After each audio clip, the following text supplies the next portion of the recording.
Okay, so let's do an intro video to the squat technique and range of motion. So squatting, we want to stand with our feet about shoulder width apart. So your heels, your ankles will be about shoulder width apart. Your toes will be out on a slight angle.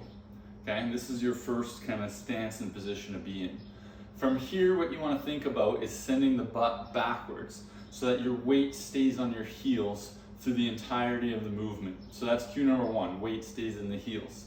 As you go back and as you start to go down, you can see my toes are kind of light on the floor. It's a way to know. We also want to keep the knees in line with the toes. So that's cue number two. We're going to stay back in the heels. We're going to keep the knees in line with the toes. So even if your toes were straight forward, then your knees want to go straight forward. If your toes are wider out to the sides, your knees want to follow that same line. So whatever way your feet are pointing, that's the way your knees should go as well. So keep the weight back in the heels, keep the knees out over the toes or in the direction of the toes, and then we want to get down as low as we can while maintaining good posture or straight spine. So to see that from the side is kind of the only way to do that. We have the same position, send the heels back, keep the weight over the heels, keep the knees in line with the toes, and I'm going to get down as low as I can, keeping that back straight. So depending on your flexibility, depending on your ability to do this, the technique as you go down, you might find that your back starts to round a little bit the lower you go. And that's the range of motion part.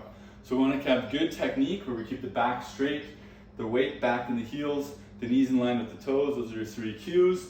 And then range of motion is however far we can get with those three correct aspects of technique. That said, we do want to get as low as we can, and ideally, I'll turn to the side again, we're going to get our hips lower than our knees. So a full squat, we would get right down, butt as close as you can to the floor, ass to grass we say, butt towards the ground, but as long as you can maintain that good technique. So right now as you're focusing on that, you want technique and range of motion, okay? It's gonna be a balance of the two. You don't wanna go so far down that you lose the technique. Maybe your knees start to come in, maybe your weight goes forward on the toes, maybe the back starts to round. And you don't want to be so perfect that you don't get any range of motion because you're keeping those three things solid.